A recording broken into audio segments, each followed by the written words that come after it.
Guys, ang anak ko, nanulo sila damang. Nagato sila sa likod sang balay. Sa may mga puno to sang kahoy. Nanulo to sila damang. Nagpuli, wala kuha. Paano naman sila makakuha damang? Kaya ang damang, ari di sa sulod balay. Ara sa uluhan ko ang damang, ano makuha nila nga damang to sa gwa. Ara, pakita ko ang damang, guys, oh. Oh, diba? Ara siya. Oh. Te, may makuha to silang damang sa gwa. Kadlawan lang sila sang damang, kay ang damang ari sa sulod balay. Dito sila nangita sa gwa.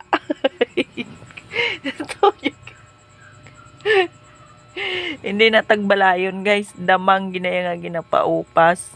Hindi tagbalayon. Ito ba yung balaw? Oh. Diba? Paano natin sa nakasulot? Aray. Ngari natin sa susunod. Ginaulat ko ang anak ko. Kaya nag-upo to sa kay nanay yan. Nagkato sila sa crossing. May dala to sa nga flashlight, manulo to sa kuno damang. Pero sa kabalo ang damang, ari lang di sulod. Ari lang di gahulat sa sulod. So hindi ko na pagkuhaon, guys. Para pag abot siya makita.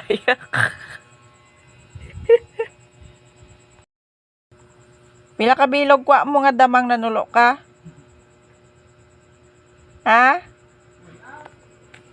Waay. Sagad ka mo panulo to nga ang damang ari di sa sulod balay. Kadlawan lang ka mo sang damang kaya dito ka mo nangita sa gwa nga ari di sa sulod.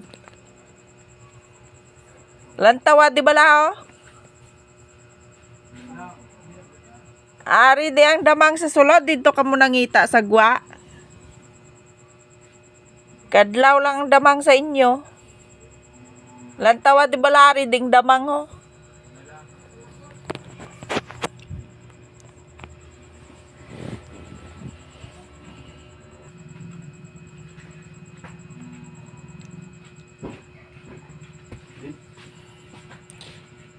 Dito ka mo gapangita sa gwa nga ang damang ari di sa sulod.